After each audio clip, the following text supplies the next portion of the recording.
Make sure your insurance doesn't come up short. Get gap cover with ALA. For more information, follow the links in the description.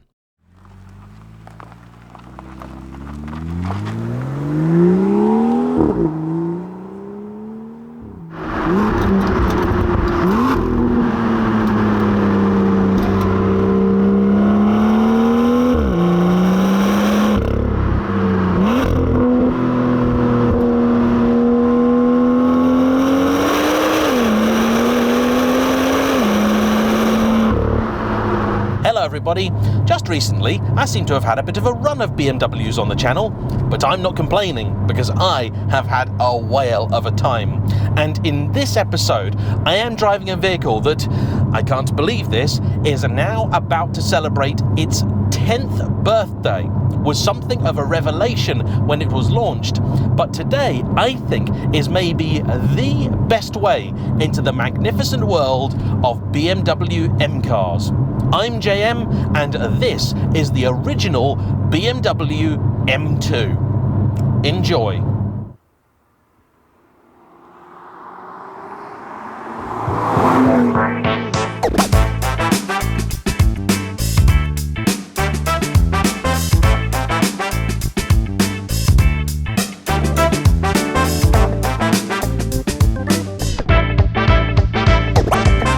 Honestly, one of those little things that makes you feel old. You go and look up details for a car that you can very much remember coming out, then realizing that was nearly a decade ago. The BMW M2 was launched in a video game at the tail end of 2015, then going into production for 2016. Amazing. And what made this car so remarkable is it was the first time BMW built a proper series production version of one of their smaller cars. Before this, we had the 1 Series M Coupe, but even BMW themselves were a little bit cagey as to whether that was considered a proper M car or not. Today, it is regarded very much as a Skunk Works special, a very, very cool car made up of different components that all come together to become far more than the sum of their parts. And that is reflected in the price of the things. You can still pay for those nearly what they were new. And I suppose it was inevitable we were always going to get this car, but when it landed, it did so with a little bit of controversy, because though, of course, we were all delighted to see BMW now building something a little bit like the 1 Series M Coupe, but in greater numbers, the same criticism levelled at that was applicable to this, which is the fact that many felt an M car has to have a proper M engine. In BMW parlance, that would be one with an S designation. For example, the mighty S54 in the E46 M3, the S65, and of course, the mighty S85 V10 of the M5 and M6. But in the 1 Series M Coupe, you had the N54, the same engine as you would have found in a BMW Z4 S-Drive 35IS or an E92 335i. Here you have that engine's successor, the N55, and though the numbers were certainly decent, 365 horsepower and with overboost 369 pounds-feet of torque, that's 500 newton meters, it still wasn't an M engine. So as far as many were concerned, that meant it wasn't an M car.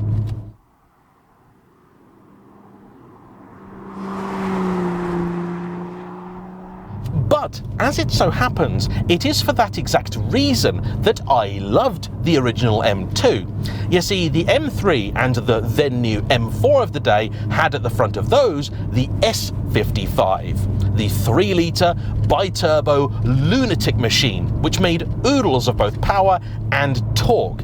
But it was the latter that was particularly troublesome, because this was really the first time BMW had made a series production turbo engine for a very, very long time, and the first time they'd done it in an M car, a proper one.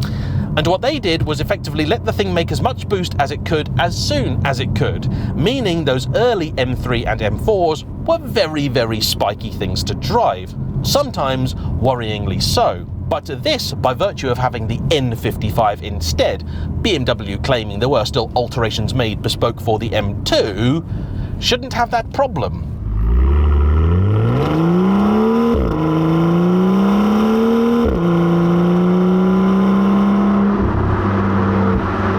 And so, as far as I saw it, this car not having that engine was good for two reasons. First off, it wasn't going to suffer those torquey issues. Secondly, that also meant it sounded a lot better. I have yet to meet an F80 generation M3 or M4 that I thought sounded good. Because of the way they routed the exhaust, what you effectively have with those is not a 6-cylinder, but a pair of 3 cylinders. And if you put any kind of fruity pipe on it, what it sounds like is just awful. Most memorably, an old friend of mine, George, has an F82 M4, and that came with one of BMW's genuine performance exhausts.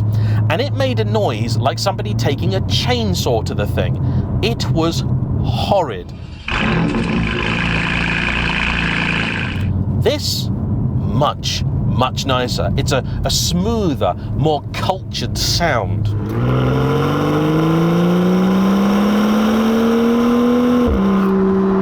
And it still goes well enough, I can tell you. Now, unlike the old N54, which is a twin turbo, this was then billed as a twin power turbo. Rather confusing. But what that meant is that this now had a single twin scroll turbocharger. It alters the engine's characteristics ever so slightly, but we'll get to explore that a little bit more very shortly. For now though, what else can I tell you about the M2? Well, first off, I think it's a darn good looking thing. Amazing, isn't it? Just 10 years old, this car, and doesn't it look amazing compared to just about anything else that BMW have made since?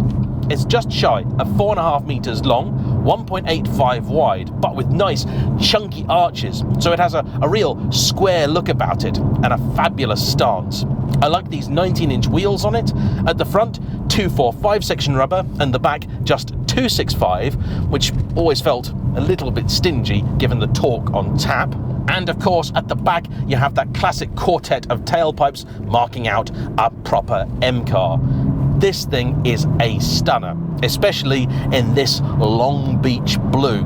Although, sadly, colour is one of the issues that I always had with the M2, because I think in an effort to keep costs down, BMW never really offered all that many for any car in the 1 or 2 series lineup until the later generations. There were about, I think, 5 or 6 on offer for this, and that was your lot. It's why when they came out, you always saw them in exactly the same colour.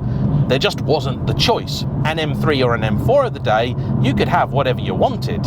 And the other quirk this car has, shared with the rest of the 2 Series lineup, is an oddly twisted seat over here. Apparently, this was to help it meet some sort of bizarre crash legislation or something like that.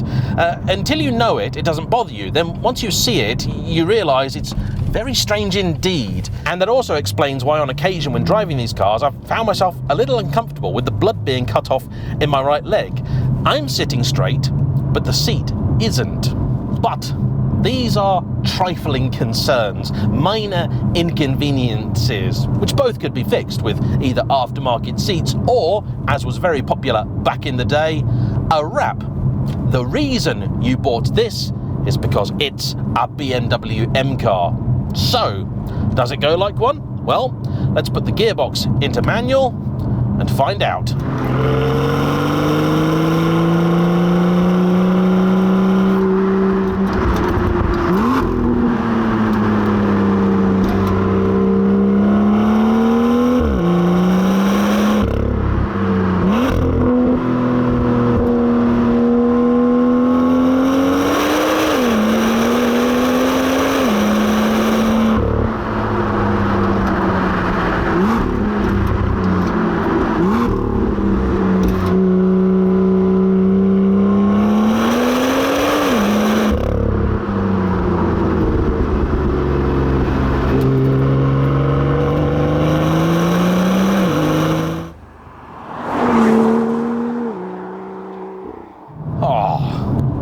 It's a fantastic thing, this. certainly feels a lot more refined than the M3 or M4. Those, you light the blue touch paper, hold on for dear life, and it feels like you're at the top of oblivion at Alton Towers. This, it's a slightly more restrained affair. The ride is actually pretty decent, in spite of the fact this has passive dampers. Feel from the brakes is pretty good too, pedals fairly responsive, little bit of travel at the top, but nothing unusual. Visibility also is excellent compared with many a modern car. The A pillar's not too chunky, B pillar is fairly far back, making this a very, very pleasant thing to drive. The engine is pretty responsive, I would say actually a bit better than the old N54, albeit to a slightly disappointing 6,500 RPM redline. Turning circle? It's actually pretty good, and it is kind of important really, in terms of practical stuff, this car does very well indeed. There's also a reversing camera and parking sensors in this one just at the back. And even an old-fashioned handbrake. How quaint.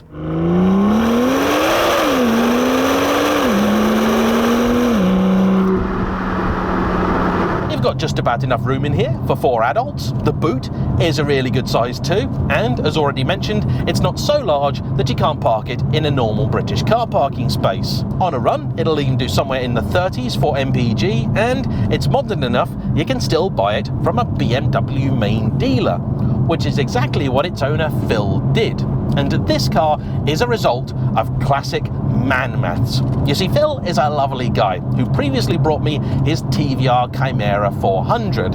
He lives in the city and can walk to work, so for him, cars are pleasure, pure and simple. He wanted something that was both interesting but had back seats, so he could take it to Sporting Bears events. And in case you've not heard of that, it's a charity that I'm also a part of, where we go to certain events throughout the year and offer rides in various different cars in exchange for donations to children's charities.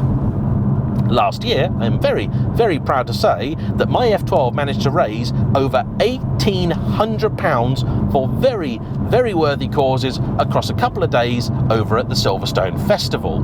Apparently, I was the top earner that weekend, and I am immensely proud of that. Smug beyond belief, I can tell you.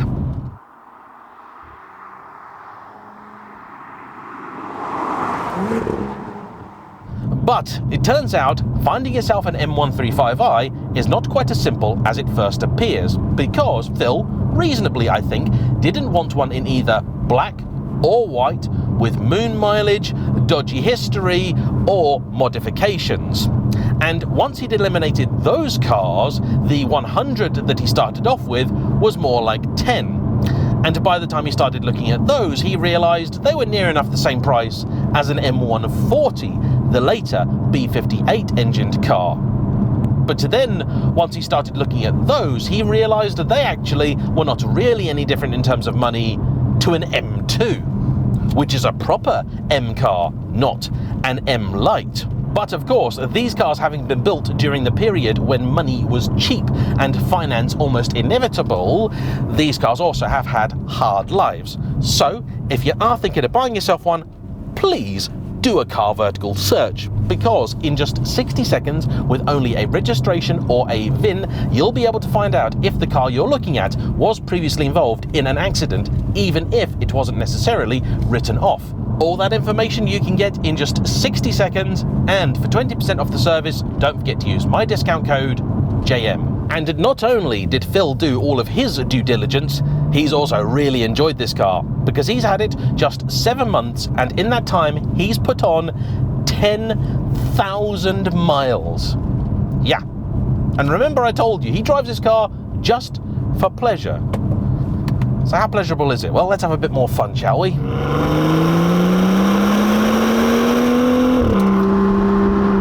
It's got a lovely power delivery, this. You get good strong pull from as low as 3,000 RPM, maybe even a bit before, but push it beyond 4 to 5 and it really does build in a very nice way. You can really take it all the way to that red line. Then when you pull the paddle, this 7-speed DCT gives you quite the aggressive shift. Not as aggressive, I should point out, as in the M3 and M4, which sometimes were too much, although it's not far off. These were also available with a 6-speed manual, which today I'm sure would be the purist's choice, but with the quantity of mileage that Phil is doing, I can see why he'd want this gearbox. He does also still live in the city, so every journey that he does generally starts and ends with urban driving, and this is the much better option. The brakes here are pretty decent. I believe potentially nicked from the M3 and M4 of the day, though I could be wrong. Internet Hive Mind, help me out. The steering is decent too, though in modern day BMW tradition, it's not brilliant. Although happily, this wheel is not ludicrously padded. Placing it on the road is nice and easy. It's not overburdened with creature comforts. You've got heated seats in here, dual zone climate control, no sunroof. Does have professional nav, to which he's then added Android Auto, only just last week, and thus far it seems to be working well, and he's got the Harman Kardon stereo too. There wasn't an awful lot to choose from with these, so by and large you tend to find them with fairly similar specifications. That front end has a lovely bite to it. It's got a real nice keenness to turn in this. God, I'm having such a good time at the minute. The sun is out for the first time properly this year, and everybody is out and about enjoying themselves. From the guy in front on his bike to a chap earlier I saw in a biplane. Wonderful.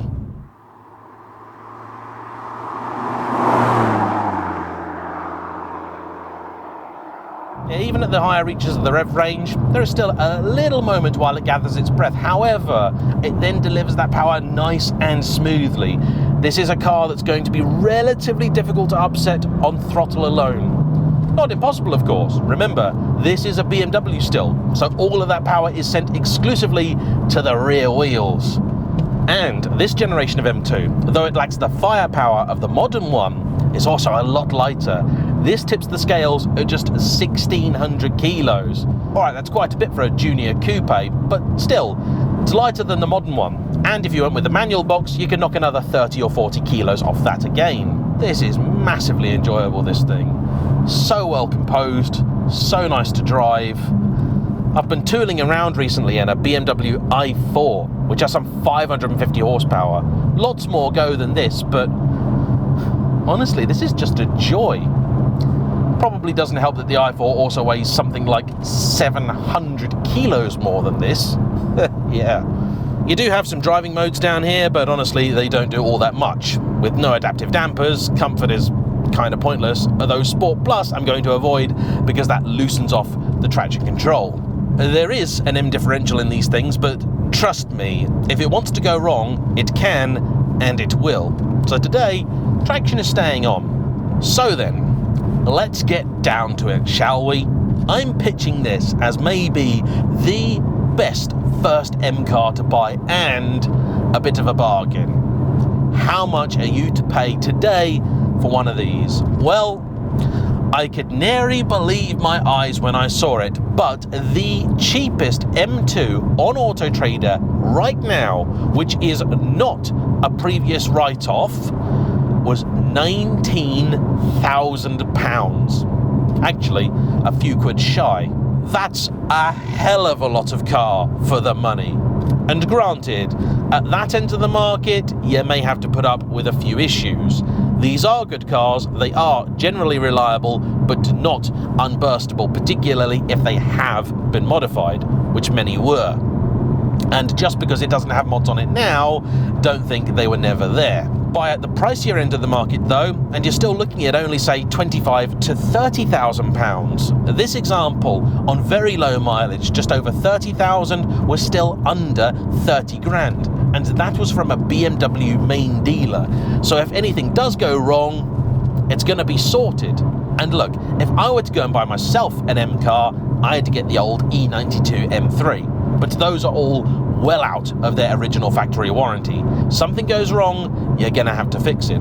And even when you're not having fun, they're going to drink a lot more fuel. One of those, as an average, you're looking at something like 23 to the gallon. One of these, you're looking at closer to 30. That's a big difference, especially across a lot of miles.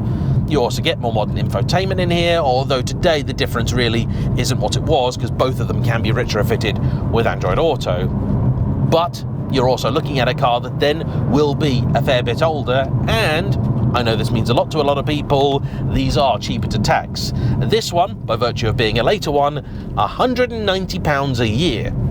I think now 195. And of course, if this isn't enough, well, you could buy the later M2 Competition, which launched in 2018, being delivered from 2019 onwards, and that altered the formula fairly significantly by finally giving the car the full-fat M engine, the same one as was fitted in the M3 and M4. And they're pretty decent cars, I gotta be honest, but I think there's nothing wrong with this.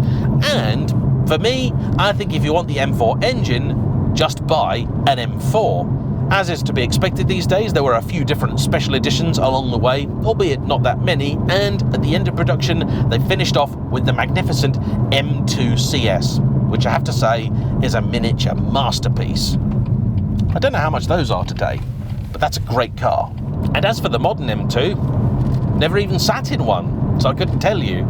I have, though, now finally got a relationship with BMW UK, so hopefully this year I may be able to rectify that.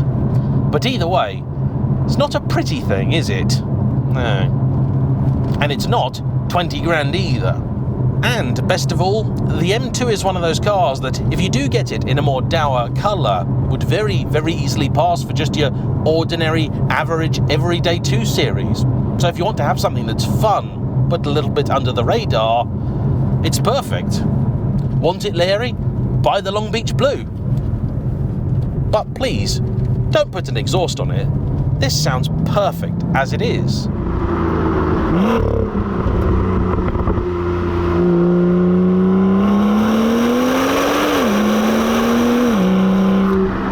Been a long time since I've driven one of these.